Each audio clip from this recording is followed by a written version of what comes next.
But more importantly, it's our episode 14 of Coffee Mornings today, isn't it, Robbie? Absolutely. So the first question of the day is, what is in your mug? I've gone for something a little bit the same this time. Oh, it's the same. Red Bull. Oh wow, I've gone really exotic today. I'm just going for water. I've heard it's good. Yeah, it's Glacial. hydrating. Yeah, glacial. Yeah, Glacial. It's everywhere. It's relatively cheap. Should be. Delicious. In everything. In everything. Yeah, pretty much. So yeah, water today. But so we're talking. This is actually a really interesting one. Episode 14, talking about surviving the talent on war.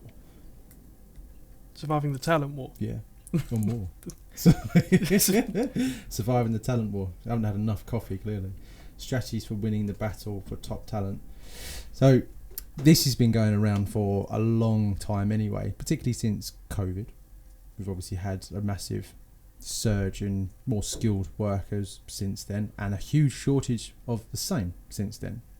Multiple reasons. One factor, arguably, Brexit. Secondly, technology.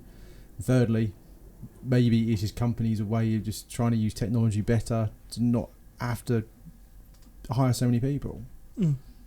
But I think it's a really good subject for us to have a chat about on this one. But is this always something you've been aware of, or?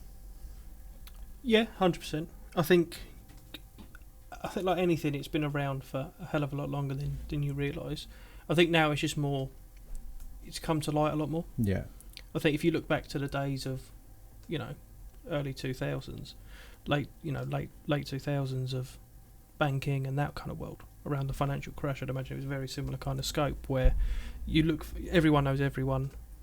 It's who's competing. I think then it was a battle between, the big four really, and the big four competing for each other. Whereas now it's opened up a lot more where it doesn't have to be JP Morgan, or in the UK it doesn't have to be Barclays or HSBC or whoever it may be. There's, these smaller companies and these companies that have only existed for 3 years that are turning around and saying, we'll hire your staff at double their annual salary because we've got an idea, we need to make it work tomorrow. Yeah. So I think it's happened. I think it's just more broad spread now. Yeah. And I think after COVID especially, what's happened is the workforce is now global. Remote working prior to COVID wasn't really a conversation we were having all too frequently. Rare, 1 in 50 candidates maybe brought it up, and it was at a senior level role. Whereas now, every conversation that we're having is around what's their remote working policy. Do you know? Actually, no, it's a good point, because you think about other than that, maybe the lab workers and stuff like that, we have to be on site. You got to be. But think about that. Since before COVID, you talk to a person and said, "I want to work part time or remote." You'd be like, "Oh, no." No. Oh, you're one of those. You're difficult. One of them. You're one of those difficult people. Yeah. Have a life. No. Yeah, no, exactly. Whereas now it's like, it's almost a flip side of if we speak to a company, it's like they don't offer any remote working or flexible working. It's kind of like, well, why? Can you justify this? Yeah. So that's certainly an interesting one. But yeah, I think the talent war's always existed. It's typically been between big corporates battling it out, and as we kind of said on the last episode around generational differences, and you just had a job and you were there for the long term. It was still, when you got to the top level, it was still, I'm going to go from this company to this company, but your choice was a lot smaller. Whereas now you've just got so much choice. I think that's especially with technology as well. If you're a banker, you're specifically in financial services, but if you're a developer, your work is all in code. It's not necessarily stuck to one industry. You're right. It's definitely been, it's just more competition, more opportunity. In the past 10 years, maybe 15, I think the growth of the SME market has been exponential in that time, and that has just led way to more people getting technology focused roles, and a lack of people doing it. And I think you're right. I think there's a lot of these big organisations spat out a lot of people, and we also don't need as many of these individuals, and had a surplus of people, and everyone's now upskilling and actually trying to get into this new world. Which doesn't seem to be slowing down. I think that's the funny thing. The rate of companies starting up is almost outweighing the amount of people that are available to do the jobs. Really? I think so. Yeah, this is definitely something that we've seen, and there's going to be a huge shortage around this. There's a study that Dev Reeky's kind of put down here, a study by Korn Ferry. There's going to be a shortage of 85 million people by 2030 in terms of skills-based roles and people to do it.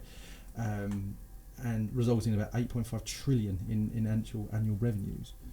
So you think about that for a second. So all this technology, all these advancements that are going on in healthcare and technology and whatever, money and finance, etc. You're going to do all this work and go, right, we need all these people, and look around and go, there's no one here to do it. That's mad. So I think that's what we're heading towards. I've seen it on a home level, right? So I've been trying to find like HR managers in any capacity is so hard. They just don't seem to exist anymore. They've just disappeared off the face of the planet. It's bizarre. Can't get people to come into the profession. There's not enough people at the top end. You've got all these companies setting up their organisations and need someone strategic but still operational to do these heads of roles, and they're just not there.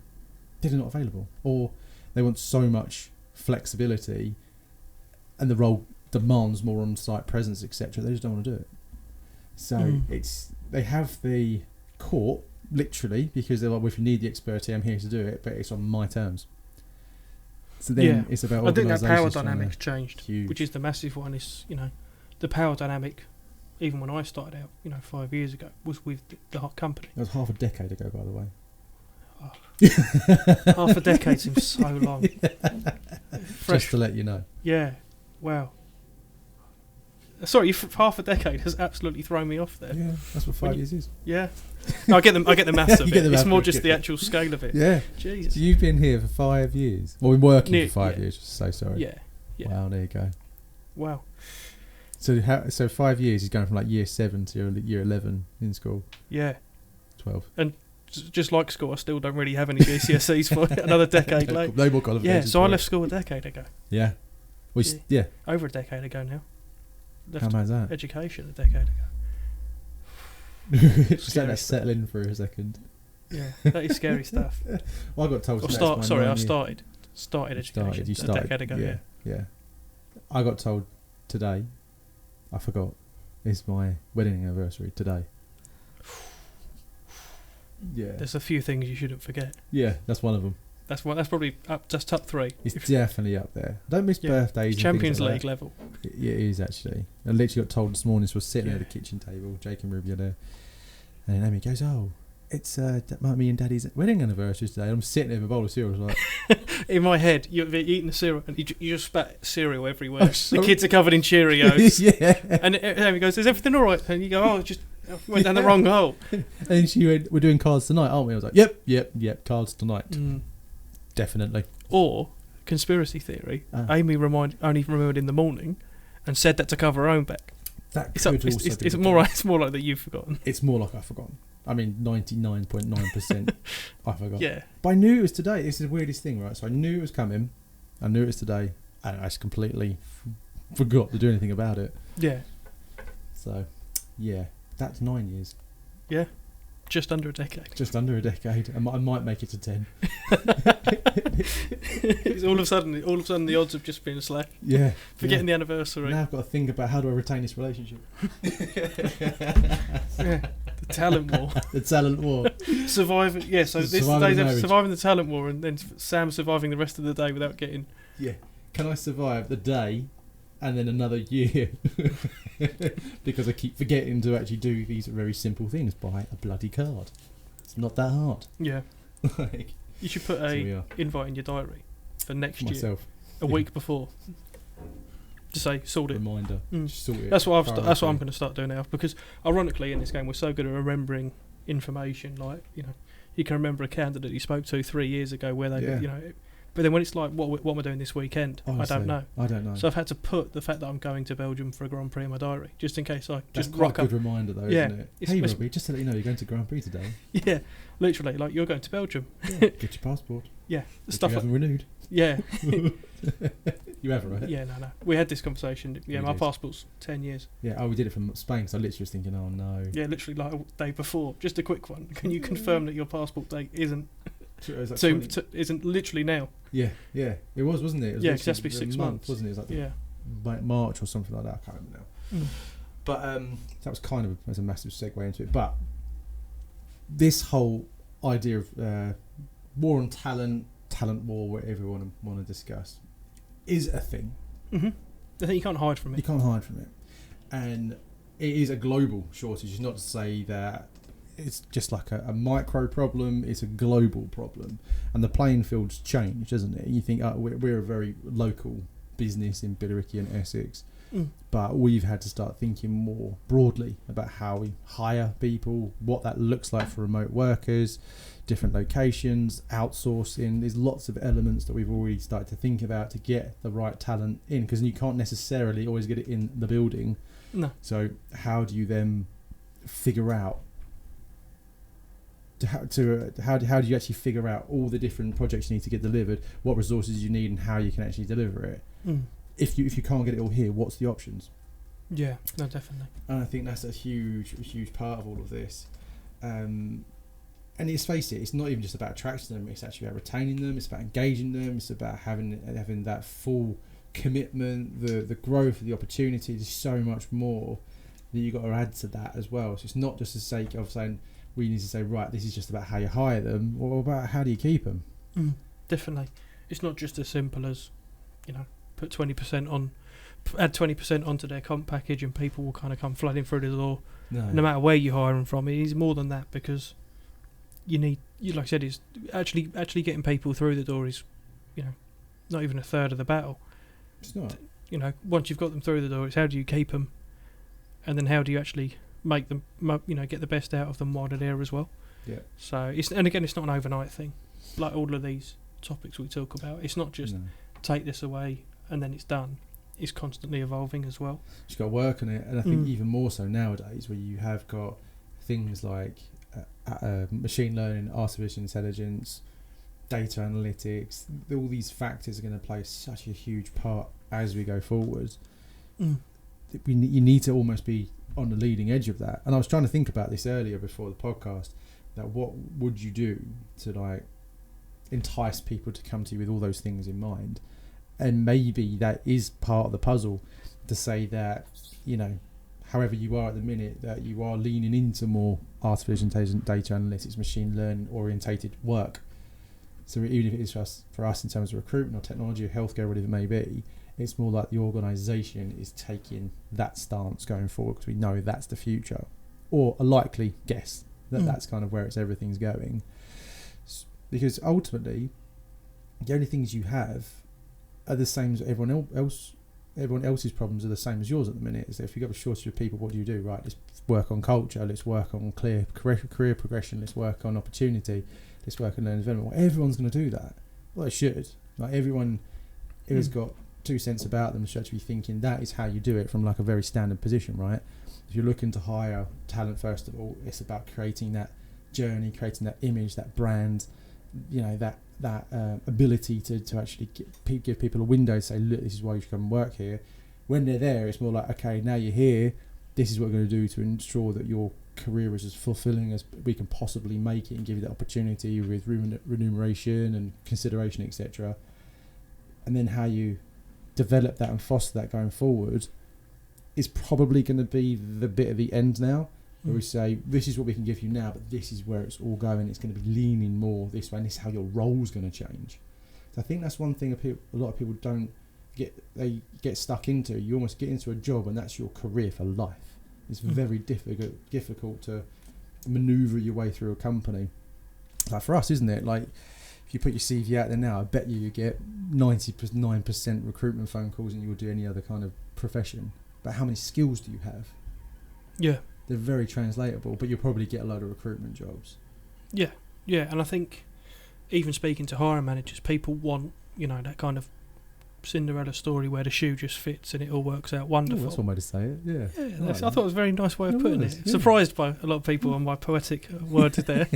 But get kind of this, that kind of glass slipper, it's just going to fit and everything will work out lovely. But really, if you kind of look at it and that talent shortage piece, really, is it people aren't on paper suitable for what you're looking for? Have all the skills that you're looking for, but just haven't packaged it in a way that you can make sense of it from day dot. Yeah. In a sense of, if you're like a recruiter, for example, say, do you know what, I'm fed up with the industry, I'm going to get out of it. Like you said, if you put your CV out there, you get loads of phone calls from recruitment agencies saying we do it differently, we do it better. But if you say, look, I just don't want to work in that space, you could kind of go into any form of consulting work. You could probably go into any sort of sales roles, HR. There's, in terms of less away from the recruitment side, but more focused on more people, people, operations, that side of things. But if someone's looking at your application versus 99 others, and the 99 others all have the exact experience someone's looking for, that's where they're going to lean towards. Definitely. And there's a lot of times where you can kind of, people say, we're really struggling to hire. But when you have that conversation around exactly what it is you're looking for, really there's so many different avenues that these people can come from that you just haven't thought about. Yeah, because you're not thinking about the skills related to the job. You're just thinking about, you've done this before, so you must be good for it. Yeah, I need an underwriter, so I need someone that's done underwriting. Which there is logic in that, because I suppose that you get the foundation of the job, right? You know the parameters of where it sits. You don't have to teach people that part of it. But if you just got a really good mortgage broker that's been working for themselves, that has had to put cases together, they haven't underwritten a loan, but they know the industry in and out. They kind of know the process, just haven't been the one that's done it. How quickly can they kind of get up to skill, and how much of a demographic are you missing there? Yeah, exactly. It's an interesting one for me. It really is. But I think that's it. It's about, if you want to attract top talent in any kind of capacity, no matter what job it is, I think you've got to think very carefully about the strategy behind it. How you're going to do your outreach, what partners you're going to use, if you're going to use agencies, that you see them as a part of your marketing and your talent acquisition team. I think you see that one a lot, where you get pinged like a job spec, go and work the job. You can't speak to the manager, no, you can't qualify it, here's the job spec, it's written on the back of a fag packet. And you think, how much effort and time have you actually put into the thought of how this person is actually going to affect the business? How are they going to make an actual positive impact? That should be the first question you're thinking about when you're hiring, is if you're going to hire anybody, how is this going to fix a problem within the business? Because that's the point of it, isn't it? It's just a resource at the end of the day. And there's the first block. Then there's the actual journey in terms of the candidate experience that you give people, the interview process, and keeping that as fair as possible, and treating it as a genuine two-way street. And I think where there is a shortage of good people, you have to go the extra mile as an employer to showcase, this is the why we're hiring, and this is what it looks like for you based on these questions that we're asking, this interview process that we're going through. This is why we think you're right for it, and this is the opportunity we can actually offer you from day dot. Even that's not enough. No. And I think so many companies just look at it and sort of say, well, we have our strategy, we've got a talent acquisition team who are going to go out and source CVs, we're going to put a job ad out, and if we can avoid using agencies spend, then we will, which I think is definitely the right way to go. But I think, like you said, you need to have proper processes in place to say, well, okay, have you looked internally? Is there anyone in the business internally that can do this job? Yeah. If you get to a point you go, no, fine, we have to go externally and look outside of the business. How can we attract people directly to us? And it isn't just, I'm going to put a really nice looking job ad out on LinkedIn and hope something comes through, but how are you working with the marketing teams, with your creative teams? How are you kind of making this actually stand out from the crowd and above all the noise? I think there was I don't know what company posted it, DeVriti or Yvonne I might know behind the microphones, but there was a company that just put out a billboard on MS Paint saying hiring a graphic designer, and it was really badly done. It's clever. Or was it made in Paint? Yeah, so literally, made in. What was that one that Pete you told us about? Oh my god, GIMP. Do you remember that? I don't know what it was, but all I know is it made me giggle. Oh, that was fantastic. Yeah, it was Ben. Ben was kind of running with the role. Ben loved GIMP. Yeah, they just could. Took about an hour and a half to film behind the scenes. That was hilarious. Didn't help having Pete in the background. But yeah, similar sorts of things where it's like, okay, that's so different. You can't do it all the time. No. But saying, look, we need to hire a graphic designer. How should we do it? You can make something look really fancy and put it out there. But really, if you just go on MS Paint and really badly write and need a graphic designer, it's going to get a lot more. Yeah, and actually, that's a really good one, isn't it? It is about going the extra mile, and I think, funny enough, things like social media are a huge way to attract talent. And actually, that's a really great example to go, this is why we need you, because graphics are terrible. One extreme doesn't mean you have to kind of, we're hiring an accountant, so let's go and get a billboard in Times Square. But, it's just looking at things and going, how can we make people want to work here? you know, not just here's the job ad on LinkedIn, but look at the other avenues as well, and you know, social media especially. So I don't know if you're not on TikTok, but seeing a lot more on TikTok as well, where companies are kind of putting out what a day in the life videos of people that work there. I've seen this. I think Yvonne and I kind of spoke about this ages ago, whatever it was, about, you know, doing something like that. I think it might be Phil actually was thinking, like, you know, you could literally just. I think Phil did it actually, didn't he? I'm sure he Potentially. did. I'm sure he did something. Yeah, potentially. I'm thinking I can't remember. there's loads. Yeah, there was. We was talking about doing like the Vogue, like 20 questions sort of style as well. But again, think for us, well, we've always talked about doing a job ad on LinkedIn, ironically, but on social media, where it's almost kind of like an Office US, the Office US kind of mock video and doing things that way. But that'd been cool. Yeah, it's just standing out from the crowd in any way possible. And it's obviously easier in some industries than not. For example, if you're a tax advisory firm, it's not the most creative or the most kind of enticing industry to work in. If you were to work, say, for like a marketing agency where they can push the boat out more. Do you know what though? You say this right, and I've never really understood it in my mind, because the people that say that are the ones that are keeping that industry that way. Do you know what I mean? Yeah. And I've seen this before. There was a couple of clients I worked with last year, wanted to hire more like law individuals, and they're going, no, you can't possibly do things this way because that's not this industry. Mm-hmm. I'm like, what industry are we talking about? Your industry or the new industry that's coming through? What are we trying to appeal to here? Yeah. Do you know what I mean? And I don't. It's agree. I was kind of going more. I agree wholly with you there. That just because the industry norm is that way, but it's more a case of saying, and not for everyone, but for the majority of people, tax advisory as a conversation piece. Isn't that enticing? But like you said, it's what can you do? What can you do outside of that and around that? It could be, but you got to think. They got to be thinking about it in terms of the customer, right? So if you're working in the industry, if you're marketing your service, let's just say, and as you would to hire talent, you still got to market it, right? If you're just going out there going, we're a very boring, stuffy tax advisory thing because no one wants to fucking talk about tax. Well, yeah, then the chances are you're going to get exactly the same. But there are these individuals that go, I love that stuff. I love talking to companies about how to save money, to tax. These companies we know upstairs that are literally just, you know, doing hundreds and hundreds of calls a day to promote the fact that they've been missold various tax things and whatever it is they kind of do. But they're not going in going, this is really boring, crappy shit. This is actually, we can save you money and we can actually help you out.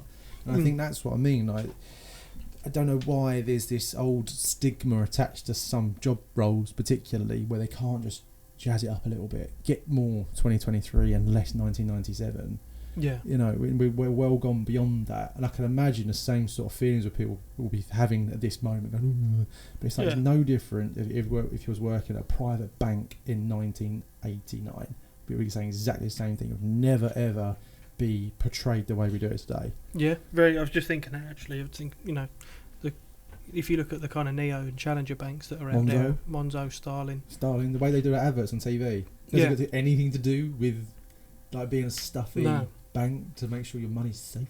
Yeah, there's a kind of cult hero of the office of whoever, or the group of people that run Monzo's LinkedIn account and social media account. Yeah, because they're absolutely brilliant at it. Lidl's another great example. Yeah, I don't know if you've seen like Threads that's come out. Yeah, Facebook's like Facebook's copying Twitter. It's not copying. Yeah. It's just an alternative. Robbie. Yeah. Sorry, Zuckerberg. Yeah, but then right. I got it right that time. Yeah, I've been working on that. But yeah, there was like a picture, and it was like Audi, and it was like Zuckerberg. Yep. Shaking hands, and then the caption was like treading the line carefully between imitation and copyright infringement, obviously because of the whole Caterpillar cake ordeal.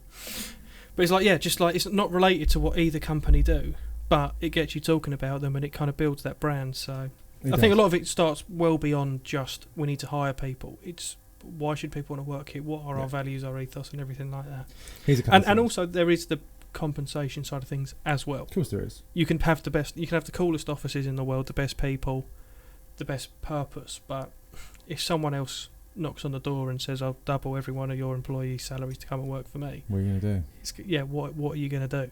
Yeah. It's very, very difficult. you're always going to be challenged with that.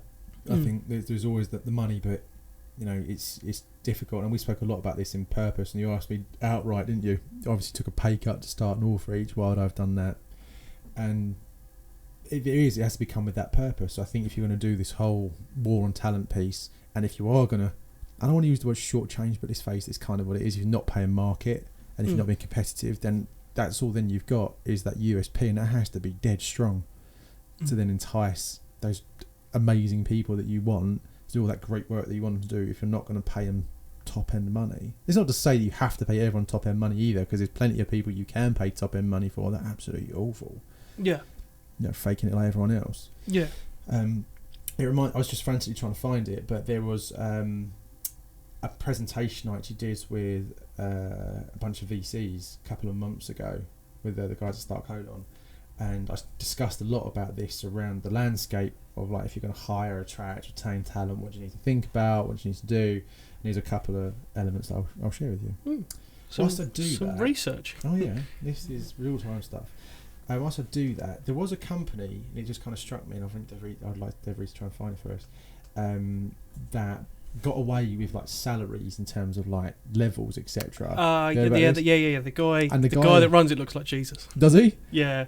Have you seen? You heard about this? He's an American guy. Long guy, and he basically hired everyone. Everyone's at $80K. I think it is $80,000, and everyone got paid the same salary. I read the post about it. You read the post about it? I'd really. It's a massive Marmite. Is it? Yeah. Love it. Love it. Yeah. Love it or you hate it. But I'd be interested to know who that company is. But let me give you a bit of this, right? So this is more the landscape of what people have got to be thinking about when it comes to like talent acquisition, attracting talent, retaining talent, that kind of stuff. There's a couple of here. First one, it seems pretty obvious nowadays, but probably wasn't before. Remote interviewing. Right, first off the bat, if we are going down this road of more virtual working, remote working, flexible working, why not interview it that way? You should be able to trust it enough from concepts. If you're going to end up hiring someone who's going to work remotely a lot of the time, is there a real need to always do it face to face? Yeah. One. AI. So, and I think AI, there's two here, AI and robotic, RPA, robotic process automation. These two I think are going to be huge. I think from a talent acquisition perspective, I think this is where it becomes a bit more interesting for us as recruiters or anyone that's looking to hire talent, that side of things. How I think we need to get better at marketing. So it's not so much sales anymore. I think recruitment companies will naturally evolve into more marketing agencies. That's an interesting concept, and I've heard this filter around a little bit in the people I'm talking to. Whereas recruiters won't be salespeople; they'll be marketeers, and they'll be using things like AI, like RPA, to actually speed track some of those conversations that are just very standalone. You know, what's your salary, what's your notice period, or whatever you could get anyone to do. To actually speed up that process, you're having more quality conversations with candidates. There's a huge piece around diversity and inclusion that you've got to think about for in 2023 and above. And obviously it's this whole movement around the more diverse your workforce is, the different minds collectively create a better company, better environment. There's lots of different points of view. The inclusion piece is obviously how you're going to ensure that works across the business, which people are still very much working on. Candidate experience is another one. I think that's a huge one, definitely for us. And the last one I've written down, was two actually. There's a bigger emphasis on contingent workers or contract workers ultimately, and actually hiring more for skills, competencies than just your stereotypical. I've come from this place and that's why I'm good for that one. Yeah. More skills. Just because someone's been doing it for 10 years doesn't mean they're better than someone that's been doing it for 2. Yeah, exactly. It's the quality of work that they produce as well. Exactly. Got any answers there for us? Yes, it's Dan Price. Yeah. Dan Price. And the company is called Gravity Payments in Seattle. But it's a payments company? Yes, but he resigned after rape allegations. Oh, wow. Yeah. Oh, bloody hell. I didn't know that bit. I take back my comment that he looks like Jesus. So no, I don't actually. He does look like Jesus. This is actually 24th DeVriti, can you just agree that he does look very... Does he look like Jesus? Yes, he does. That's true. Yeah, it's not an opinion. It's true. That's one of DeVriti's statistics. I'll try and show you the picture. Dan Price. Yeah. You can't tell me the guy doesn't try and make himself look like Jesus. Oh wow, no, he does. Yeah, that's it. Yeah. There he is. Oh dear.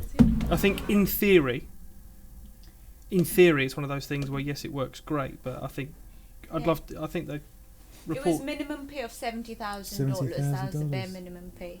Wow. Mm. It's quite Oh, interesting. so it wasn't everyone was paid the same. No. So that was a minimum pay. 70,000. So if you're working, irrespective of whatever role you did in the company. That's pretty cool, isn't Yeah. it? Probably not the best He's person to hang my hat on today. no. But the idea was good. Yeah, in concept. In concept, I think that was really, really good. Yeah. Okay. That makes a lot of. I kind of get this then, because then it's like, well, if you reward people a minimum 70,000, 70k, let's say in the UK. About 60 grand, is it nowadays? Yeah, about 60. Yeah, about 60k roughly if you Sterling. work it over. Then I get the longevity piece for a lot of people that maybe wouldn't get paid as much. So I'm just thinking in terms of the types of roles. You know, your kind of back office ops teams. Perhaps he just kept it super fraud. lean. Yeah, keep it super lean. The people that are there want to be there. And I guess it's kind of one of those things where people would, at least in my mind, kind of be queuing up at the door. You'd think so, wouldn't you? Mm. Just in a shot of a chance to get a job that's at least paying 70 grand a year. Yeah, I'm just thinking, so you know, that if you're like a fraud analyst with a couple of years' experience, maybe get paid like 30, 40 grand a year. Yeah. If you know there's a company out there that hire minimum 60k. The thing is, in America, The thing is the US pay more pays. anyway. Yeah. So what is 70,000 equivalent to in terms of skills in the UK? Probably is like 30 odd grand, 35 grand. Yeah. Probably. It's huge, isn't it? Yeah. Yeah, it's Well, massive. we're seeing it already. I mean, for some of the salaries, they're almost double out there in the scientist world. Well, you are. We're looking at some of the scientific folk getting paid like $150,000, which is like 130 grand nowadays. But you would never pay that to a scientist in the UK. Not like a senior scientist kind of, like a director level, yeah, certainly. So but for the level of experience and skills in the US, they're getting paid double. They are getting so paid really double.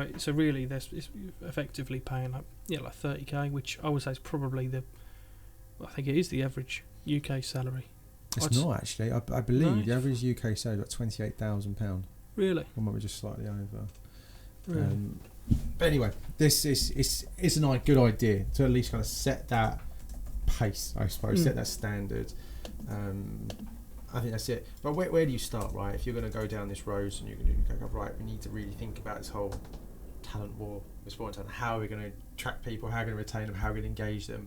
I think it has to start with your why, really, your purpose, like we spoke about in the last podcast. That has to be super, super clear in terms of what is the end goal, what is the purpose, and what are the projects that are going to cascade backwards from that over a period of time.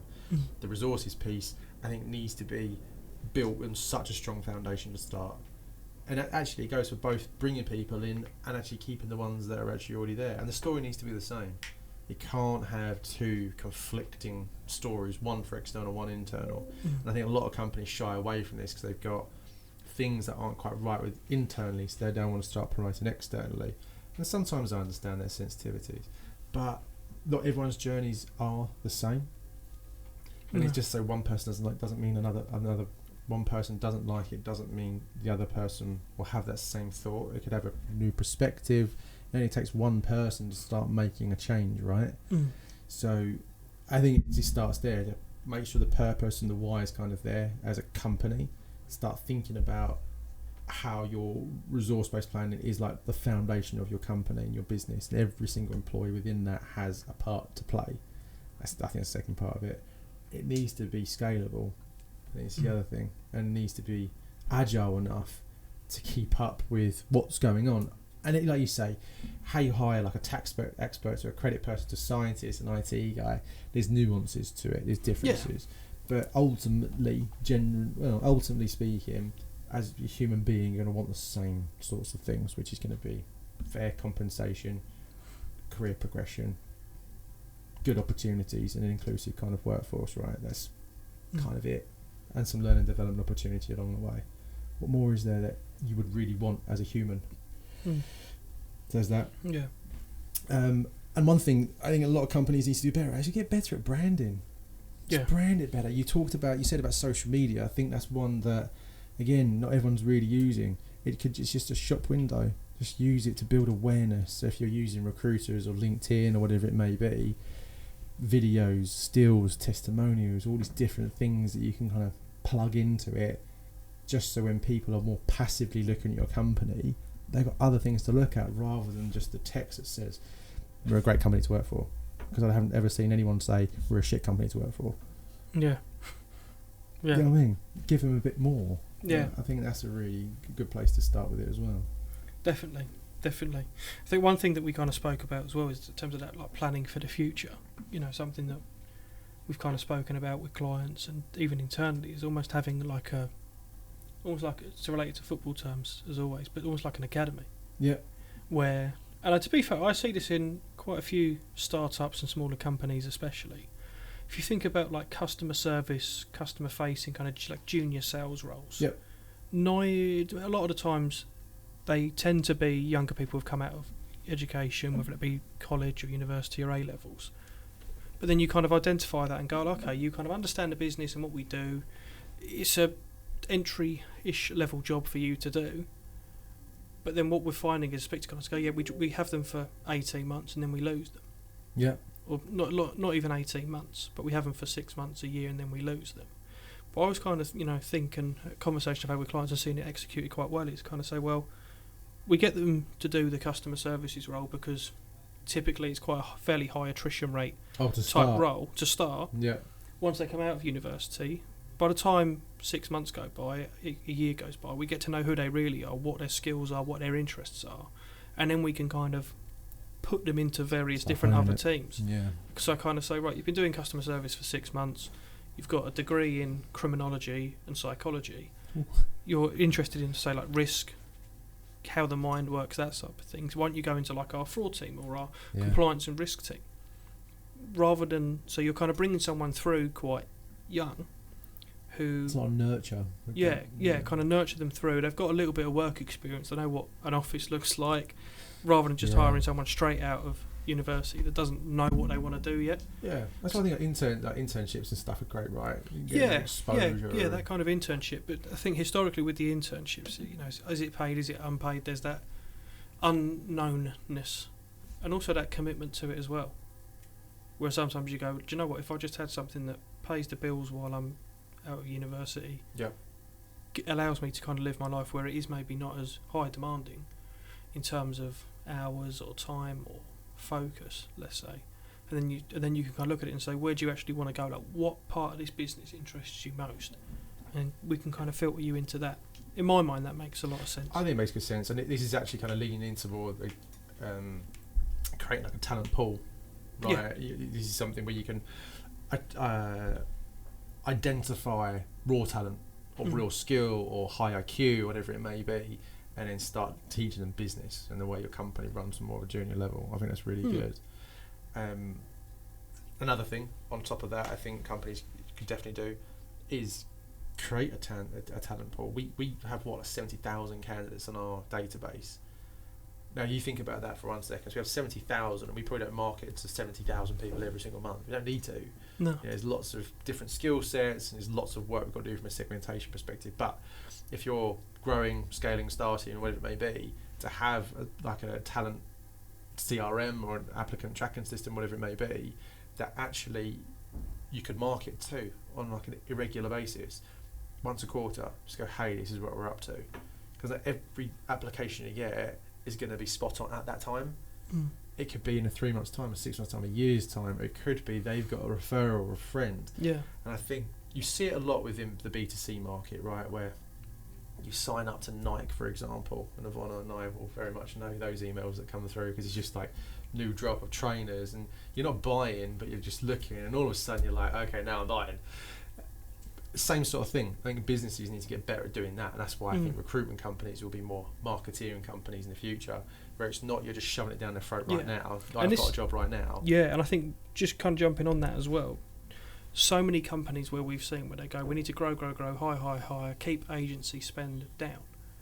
all very true facts, Yeah. and you know, but Keep let's it not going. shy away from it. Yeah. You know, as much as we love They want to keep big it going, but they agency don't wanna- spend for us, Yeah. realistically, it's not good long term, because all that happens is you get to a point where someone goes, look, you've spent X amount, you need to shut it off now. If you take it from like a straight from one up extreme, coin yeah, perspective, it is Yeah. an expensive way to do it.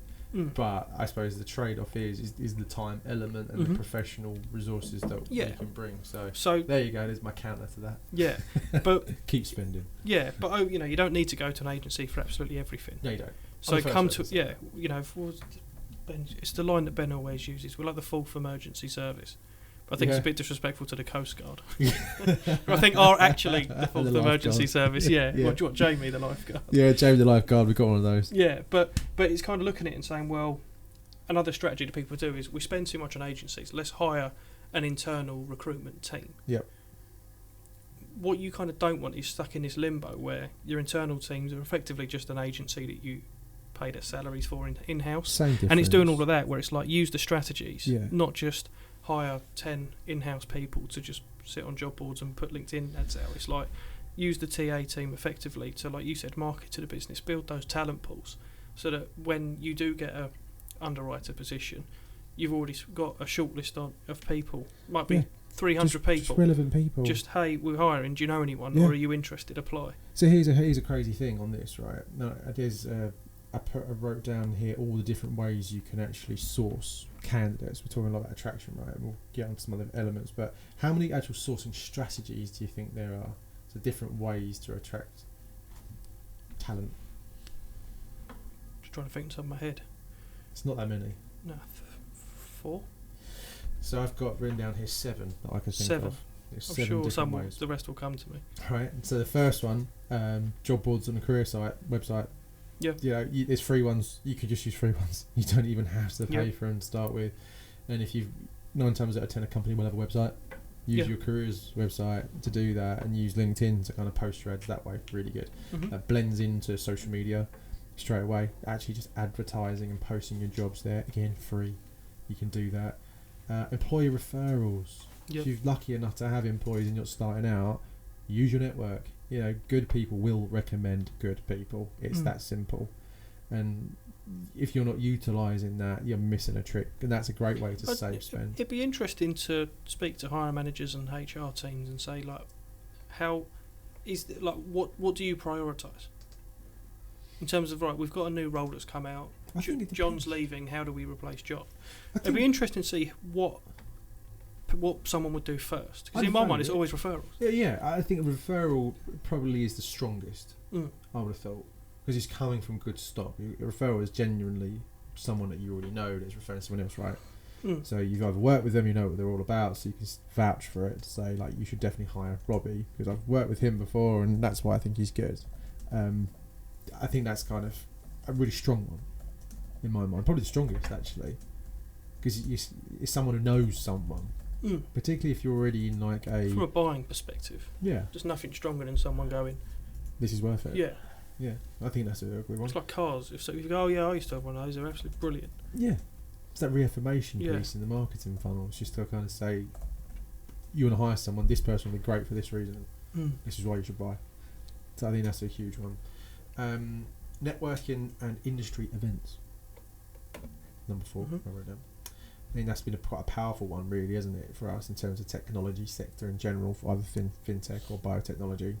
People love talking. Yeah. And there's no better way than a good event to share information, exchange contact details, and just build a network that way. Mm. One thing that we haven't done a great deal of, but I think it's an interesting one, it probably bows into more what you're saying. University partnerships or college partnerships, school partnerships. You know, they're punting out kids every single year. Kids, like, you know, young adults and that type of stuff as well, right? Why not build relationships with universities to say, hey, if it's a particular technology and you know that university's tech focused, or scientifically speaking the same end, go to them and say, look, we're building a new platform, this is what we need, we know you've got these courses, can we do a talk? And usually it's free.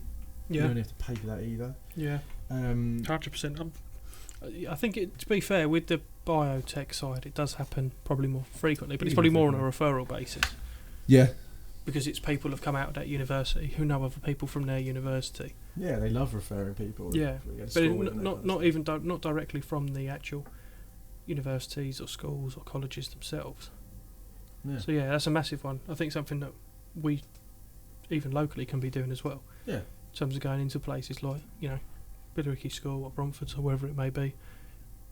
See, that's the thing. Like, it's quite an interesting one. You start thinking about that, because that's where a lot of, nearly everybody comes from, some sort of education into the work, right? So it's catching them at that point. But how do we kind of get to them before everyone else does? To get that raw talent, to get that new rising star or whatever it may be. I think, big corporates do it quite well with apprenticeship programs and stuff like that. Yeah. I'm thinking about, my brother's been on an apprentice scheme with Ford. Yeah, exactly. They've been phenomenal at it for decades. Yeah. I don't know, but I don't see much anymore though. Are they really doing much more of it still? Or yeah. They're still doing it? Yeah, the apprentice way into, typically that tends to be more blue collar kind of work, to be fair. You think of engineers and that. Engineering and, hands-on kind of roles tend to be more through those apprenticeship schemes anyway. But why not white collar as well? It doesn't have to be an apprenticeship, but how many times do people say we're just looking for a good grad? I know. It's like, if you're a financial services company that aren't in London, that are in one of the home counties, kind of going, okay, University of Essex, we're a bank in Essex, we look for these types of graduates, put them in touch with us. Yeah. Easy one. Done. So there's that. And then there's the last two are recruiters. Yep. Obviously. Freelance platforms I put down as well. Yep. So there's obviously this whole movement around, oh my God, the recruitment companies are going to be obsolete. It hasn't happened yet. And there hasn't been a platform to be able to replace it yet either. No. But things like Fiverr, Yep. Skills Up, I can't remember what it's called. Upwork. They're really great places to actually outsource projects or pieces of work that you don't necessarily need a person in a room to do. It's like, I just need this project being delivered, can you just do it for an invoice please? Yeah. I think that's quite a big one that we're going to start to see a lot more of. Yeah, definitely. And you know what, I think I got a rationale around that bit, and I'll come back to that in a sec. And the last bit is that internal talent pool. I think hiring an internal recruiter or talent acquisition expert or whatever you want to call it to actually generate those pools of candidates, being able to share that good candidate experience and help managers ID what good looks like, is definitely the last one. So that was 7 that I managed to kind of conjure up. Yeah. And what was very interesting is that when you start thinking about it, you go, oh wow, actually there's actually quite a lot of ways you can at least attract talent. It doesn't necessarily have to always be a recruiter. So that's probably why it makes sense. Like, don't use a recruiter unless you need to, have to, because there's so many other ways you can do it. It just costs you time rather than money. Yeah. Yeah, and I think it's probably quite interesting in going even deeper than in terms of the sourcing strategies, even going deeper than that in terms of how do you actually bring candidates to the table. Because for a lot of hiring managers, the talent war for them really only begins at selecting CVs. Yeah. But there's a lot of stuff that goes on obviously behind the scenes that we do, and internal teams will be doing, and that they don't see. No. So for every CV that the hiring manager reviews, there's probably 10 others that for one reason or other either aren't suitable or aren't situations don't match, not quite right. So that's something that we're always quite conscious of as well, is the work behind the scenes that is saving. It's huge amounts. I think that's the thing, right? So for a lot of hiring managers, the talent war is, difficult because they're trying to focus on their day-to-days and their objectives and goals, and they need people to help them achieve that. But they only really see the CV selection and interview stage. Yeah. But it's all the behind-the-scenes work that happens as well. There's tons there, isn't there? I mean, there's a lot there just about how you attract it, but how do you retain it? I mean, that's the difficult one. So you got it right. So you built a good talent attraction strategy. You've got that down to a T. Got your guy, girl, day one, and now it's about, okay, how do we ensure that this individual stays us for the long term? So I've got a couple of other examples here. Like me share? Yeah, to go for it. So the first one I've got, and it's in no particular order to be fair, is that compensation. Mm-hmm. So it's to ensure that the skills and experience that you're wanting, the money represents that ultimately. Yeah. And that's not just basic salary, that's in terms of package, benefits, bonuses, share schemes. There's so many different elements to think about when it comes to that compensation. It's not always just about that bit at the bottom of the pay slip. For me, with mine, it was more just that ownership piece. You know, that's quite a big thing particularly if you're starting up something, to actually give away equity to individuals that want to be on that journey for them. Because like you say, you can offer someone great money and then someone else can just offer them more. So what's going to keep you here? What's the end goal? What's that project deadline that we're all kind of working towards? What's that payday they're really here for? So I think that's really an interesting one to kick things off when it comes to retention. Opportunities. I think just to go back on to compensation as well, when it is directly related to monetary, it's one of those things where it should be proactive rather than reactive. Yeah. I think that's one thing that we've always found. I'm sure there's a statistic around this as well in terms of people that accept, well, basically say, look, I'm leaving, this is what I've been offered. Yeah. You know, wait for the counter offer, accept the counter offer, and then, 6 months down the line, still leave. It's quite a staggering statistic. I believe it's about 70% of all people that actually accept a counter offer will end up leaving after 6 months from accepting it. Yeah. How mad's that? Yeah. So really, really interesting stat in terms of the counter offer piece. But what I would argue, just checking that to make sure. Yeah, but I'd like to see in the UK, mind you. Yeah, UK based. But I'd like to see a stat where how many employees leave after being given a pay rise that they didn't ask for. Or so pay rise, okay, yeah. It's a different. So you got a pay rise, you're like, thanks, but I'm leaving anyway. Yeah, or people that are looking to leave, but maybe not actively. Yeah. That are thinking about it, and then an employer turns around and goes, been working really hard. Here's a pay rise. I know you weren't asking or expecting it, but I'm giving it to you. We're going to give it to you anyway. Anything there, Devriti? I'm just looking. This is global stats. That's an interesting one, though. Yeah. But you know what? I would imagine any people in that situation, they've probably already got their one out the door. They got 1 foot out the door already, and maybe that pay rise wasn't enough. And actually, that happens a lot, where you kind of because you feel like you're only getting it because it's just the in same line. result. Yeah, but I think it's very different psychologically in terms of kind of threatening to walk out and someone saying, well, how much to keep you, and someone saying, we want you here for the long term. Here's some more cash. Here's some more money. Robbie, the one you're talking about is a research done in Australia. And the research shows that most people who accept a counter offer still leave within 6 to 12 months. Yeah, within a year of accepting it. Yeah. Yeah. It'd be interesting to see the flip side on how long people stay after getting pay rises, and if it's longer than that amount of time as well. Obviously, it's different if you these types of organisations where they say we've got yearly salary reviews, and that's one. I think it's good. I think I think it's good if there's growth, but if you're kind of sitting in your yearly review and they say, look, we can't afford to kind of increase your salary, I think that's when you get those more awkward conversations because it's coming.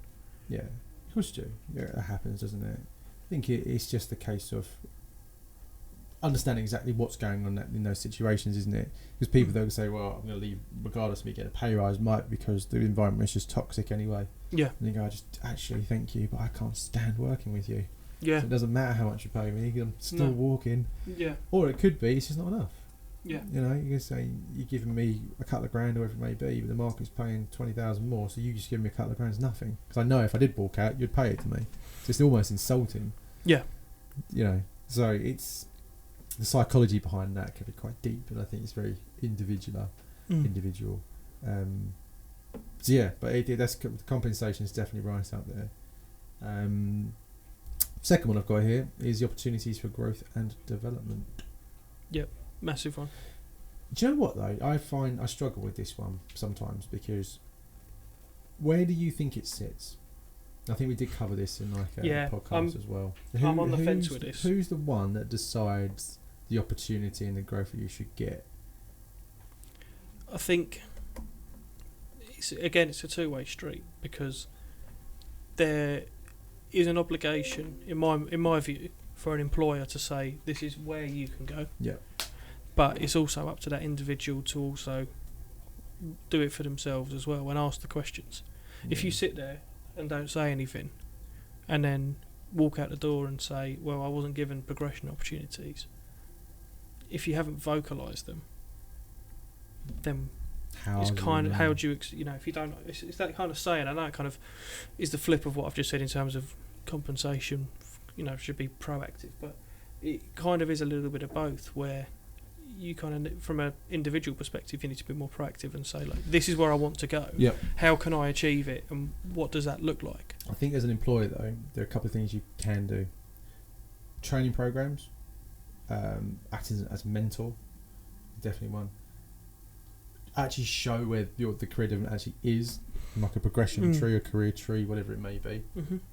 And just open communication. Yeah. It needs to be that as the hub of it all, to say there are all these elements that we can offer, but we also need your input. Yeah. To show, to understand where exactly it is you're going to go, and also how it's going to benefit the company. I think because that's the other piece. Yeah.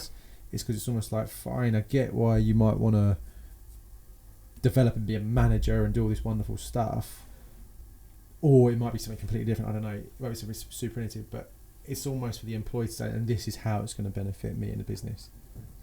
Do you know what I mean? So it's almost kind of, I want this, and this is how it's going to benefit. Fun enough, I had a hiring manager say that quite recently. He said, in terms of benefits, we offered, X, Y, and Z. We've got they're given like a yearly training budget personally. I'm more than happy to support them with whatever they need, but I'm not going to tell them this is what they should be doing.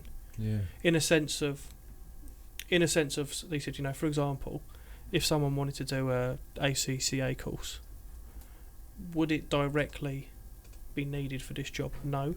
But if they can put together how it will benefit the business and them personally, then happy to give them study leave, or help contribute towards the course, or pay for courses, an Excel course if that's what they want to do. Happy to do it, but it has to come from them. I'm happy to support you, train you, give you whatever you need, as long as there's a value it's going to add value to the business and you kind of want to do it. Because with training programs, and this is something that we've been speaking about internally, and it's kind of one of those things. I've been kind of working on some stuff for Alfie Nalawea in terms of like, okay, where do you guys kind of feel like you need help, and what can we do? Came up with this, kind of came from them, the idea of putting together like a handbook to kind of say, if you're not in the office and I've got questions, rather than having to call you or disturb you in meetings, or if I just had something I could refer to very quickly to kind of gave some pointers, some guidance, that would be really useful. It's like, fine, that's absolutely fine, more than happy to do that. But like anything, I can sit there and put it together and say, use this, but if you're not going to find the value in it, I think like anything, it's got to come from the individual. Interesting. Yeah, no, I think there is. The employer has to show what's available. Yeah. But it has to come from the individual to say, this is where I want to go. Because progression looks so different to different people. What progression is to you and what progression is to me might be, two very polar. Two polar things. And just because you're at the top saying, this is what we are going to do and this is what we want to achieve, and I want you to become this, for example, I want you to become this L&D manager that's going to train everyone in the business. But I might be sitting there and going, actually, I just really want to be left alone. I don't want to be a manager. My progression looks like just, going down this route where I've got, a bigger target, where it's more focused on my individual performance. Easily. I think that's absolutely true. It's literally a complete mixture. Rewards and recognition, number 3. Yeah, definitely. Big one, isn't it? Yeah. I think it's just the acknowledgement of people's hard work and achievements, and actually have some sort of performance-based rewarding system in place for it. Yeah. Whether that's, I think bonus is obviously the obvious one, but I think financial reward is always a good one. Yeah. Bragging rights. Yeah. I think I know it sounds silly, but just a well done. Just a well done. Just an acknowledgement. Yeah, I think just in life in general, I think it's a very balls and it was good. Yeah. I think just in general, and in life, it's very easy for people to focus on the negatives and kind of go, this was, this didn't work out, that was crap, we did shit there. Whereas really, how often it's like leaving a review. We talk about this all the time. You go to a restaurant and you have a nice meal. You go, that was lovely, but you don't put it on Google. No, if you go to, if you go there and you end up with food poisoning, you're going on Glassdoor, you're going to TripAdvisor and leaving it straight away. People are so quick to talk about the negative and focus on the negative, but sometimes it's almost flipping that. And I think it's something we do really well in terms of like celebrating the successes of each other as well. Yeah. And that's so true. I think there has to be a good piece of that, because if it goes unnoticed, you don't feel valued. If you don't feel valued, then that's that whole path. Yeah, and I think when we talk about, when we're talking to people about bad management, bad leadership, that's always the thing. It's like nothing we do is ever good enough. Yeah. And then if we do something good, it's kind of like, well, yeah, you're just doing your job. Yeah. Yeah, and sometimes it probably is you're just doing your job, but you're doing it well. Yeah. And I think that's it. You might have delivered a project, or I don't know, it could have been an unruly timeline that you managed to kind of deliver something to. And it is delivery focused. I think that's the point. It's performance and delivery focused. It's not, well done, you turned up today. No. It's like you need to fucking go home. If that's what you want to reward you for. You get a paycheck to turn up. It's more around like you've gone above and beyond and you've delivered and you're doing it and it's great and we're going to recognise that. And you hear that a lot nowadays. I'm just like, oh, I just don't get recognised this and the other. I was like, for doing what? You turn up, literally, just about, maybe. Like, so I think on the flip side of that, I think rewards and recognitions are definitely very healthy. Yeah, and this probably ties quite nicely into the whole culture piece, and it does. The personal side of things as well. You have to, because the thing of it is, if you don't get rewarded and recognised, and you have a big enough mouth to talk about it, that becomes a thing, and that becomes a culture. Yeah. What's the point? What's the point doing it? We don't get recognised for it. We don't get any more money for it. No one gives a shit. What's the point? Yeah. So that's a huge one. Number 4, work-life balance. Yep. Massive.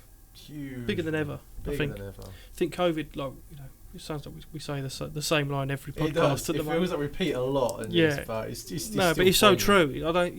If you think about, nothing's had an impact in recent history as much as COVID. Not in our lifetime, anyway. Not in my 2 decades, 3 decades. We've got 5 of it actually working. Yeah, 5 of which. All the years I've been working. Yeah, all of the years. But nothing's ever, had such an impact on globally, and I think it's opened a lot of people's eyes to kind of say, I think that purpose piece of why are we actually doing this. Yeah, I think this is an interesting one. I think this is a two-way street too. I think there's got to be not a policy, but at least like where the company stands on work-life balance or flexible working. I think those things probably are more written in a policy and it's agreed. But actually, I think a lot of it again is down to you as an individual to say, have some healthy boundaries. Yeah. Really, and keep organised. And I think work-life balance almost does come down to organisation to a point. Yeah, 100%. And I know you get thrown stuff and you can be in a very reactive role. We're in hugely reactive roles. It's very difficult to predetermine what's going to happen in our weeks or our days, because if you get a job land in your lap that needs to be delivered to now, then everything gets pushed to the side. So that happens. But I think there has to be priorities kind of set. But as employers, I think it's important that you're just pro work-life balance, pro flexible working, pro remote working, but have your own policy around it. It's not to say you have to follow a crowd and be a sheep and say, well, we're going to have core days between Tuesday and Thursday and you can work from home Monday and Fridays. It could just be our jobs don't really align to having fully flexible kind of working like that, and we'd like everyone to be in the office 4 days a week, but everyone can work from home on a Wednesday, whatever it may be. There's no set the scene. Find what works for. So if it works for you. Yeah, for you. But it's more for the people, because I think the other danger is that the people making those decisions are thinking about what works for them. Yeah. I think that's where a lot of people come unstuck. They're thinking, well, this works for me, so it should be fine for everyone else. And it's like, well, it might not be. Yeah, what works for the masses. Exactly, what works for your people. And I think that'd be something you could put a survey out to say, like, how frequently would you like to be in the office? How more effective can you be working from home? What kind of expectations can I have then if you're only working from home X time the time? How are we going to manage that? And it's almost kind of not throwing it back, but at least coming to like an agreed piece there. Communication and feedback.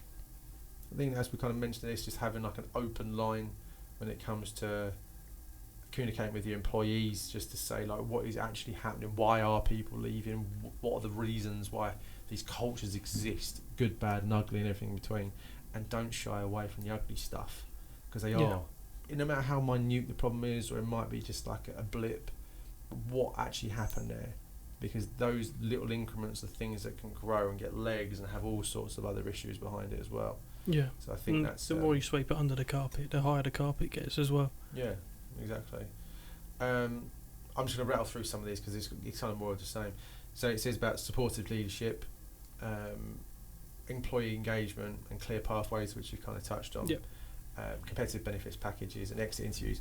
Yeah. So a lot of interviews that. are a massive one. I think you don't really hear about them a lot. Well, you don't, because what tends to happen, and again, this is my pure opinion, you get these exit interviews with a HR person that is separate to what actually happened, and it's very hearsay. It can be just a bitch fit that happens within that minute.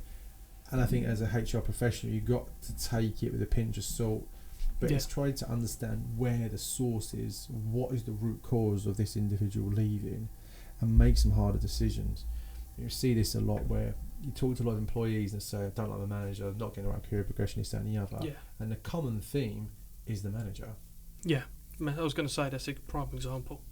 If it is a bit of a bitching session, kind of it's more than once about the same person as well. Yeah. If all of a sudden you go, right, okay, there's a massive, there's clear correlation between everyone that's left. Yeah. If it is, like you said, manager, it's like, okay, there's a culture issue. Yeah. If it's, I've been offered a much higher salary, then it's a different issue. It's a compensation, and it's kind of identifying those.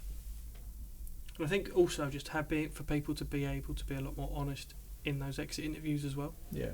Because it's absolutely pointless if it's going to be, I really like it here, it's just the opportunity's so much better and I've been given so much more money, it's an offer I can't turn down, which might generally be the case. But then on the flip side of it, it's kind of like, well, how honest is that? If for every 1 in 10 that's the case, what about the other 9? Yeah, exactly.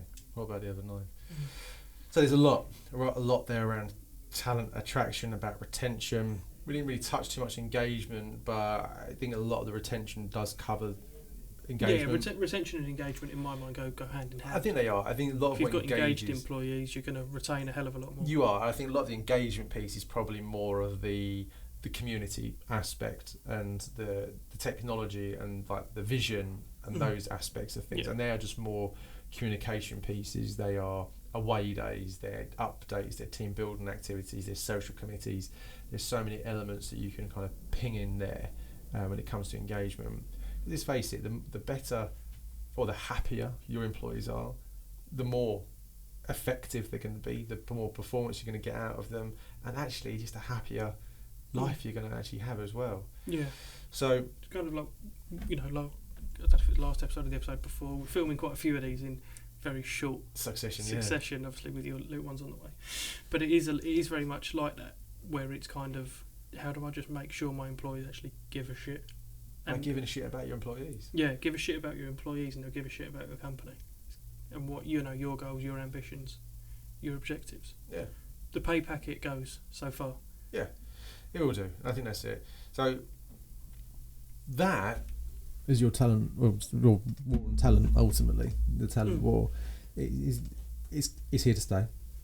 Yep, it's fine. That is it. I think it's just a case of you just need to really think about how you're going to attract those people, how to retain them. There's loads of little pieces of information in there that you can pick out. One thing we didn't really touch on, but we have got a whole podcast about it, is upskilling, about talent, skills taxonomy as well, about what are the most kind of sought after skills that are going out there, and that's definitely another podcast to talk about, to listen if you're interested in that as well. Definitely. I think that's all I've got to say on the matter. What do you reckon, Devery? Sounds good. Sounds good. Robbie?